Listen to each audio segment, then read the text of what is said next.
పసుపు, అల్లం వెల్లుల్లి పేస్ట్ అండి, కల్లుప్పు వేసుకోరా, పసుపు,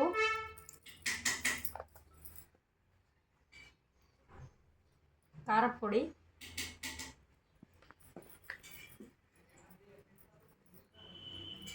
పచ్చిమిరపకాయల పేస్టు,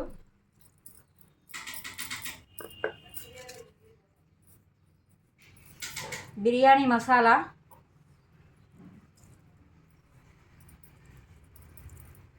ఓపెన్ చేసి ఉందా, ఓపెన్ చేసి, పుదీనా, కొత్తిమీర, ఫ్రైడ్ ఆనియన్,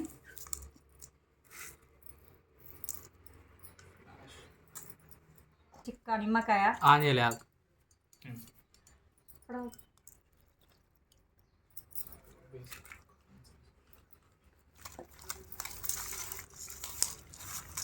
ఇలా బాగా కలుపుకోవాలి, మసాలా అంతా చికెన్ పట్టేలాగా.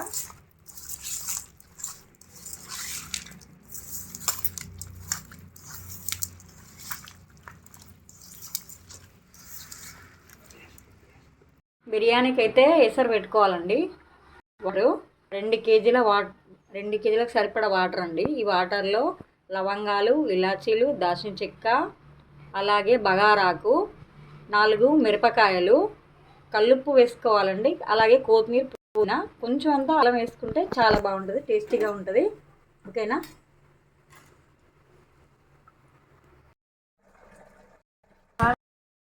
పెరుగు వేసుకోవాలి. ఇంత గంట సేపు మసాలాలన్నీ వేసి నానబెట్టుకున్నాను కదా, ఇప్పుడైతే పెరుగు వేసి కలుపుకుంటున్నానండి. రైస్ అయితే తీసి పక్కన పెట్టుకున్నాను. ఆయిల్ పోసుకోలే, అడగంటకుండా ఉంటుంది.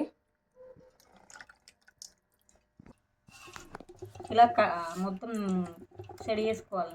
ఇలా సెడి చేసుకున్న తర్వాత మనము రైస్ పొడి పొడిగా ఉండగా ఇలా చికెన్ పైన పోవాలి. పైన కొంచెం ఆయిల్ వేసుకోవాలండి. ఫ్రైడ్ ఆనియన్ వేసుకోవాలి, పుదీనా, కొత్తిమీర ఇవి వేసుకుంటే చాలా బాగుంటుంది టేస్ట్. మీ ఇష్టం. ఫుడ్ కలర్ అయితే నేనైతే వేసినా అండి.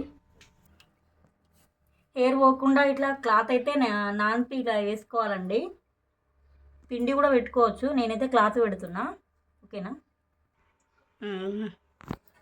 ఇలా కొంచెం పెద్దది ఒక మూత లాంటిది తీసుకొని పెద్దది పెట్టుకోవాలండి, హెయిర్ బయటకు వెళ్ళకుండా. ఫుల్ ఫ్లేమ్లో ఒక 10 నిమిషాలు పెట్టుకోవాలి. పైన కొంచెం వెయిట్ పెట్టుకోవాలి, ఆవిరి బయటకు వెళ్ళకుండా. 10 నిమిషాల తర్వాత ఇంకో 5 మినిట్స్ చిన్నగా దమ్ చేసుకోవాలి. ఓకేనా? బాగా వచ్చింది కదా చూడండి, ఎంత బాగా వచ్చింది కదా చూడండి, పొడి పొడిగా సూపర్ అండి. ఇలా ట్రై చేయండి, చాలా బాగుంటుంది. ఓకేనా?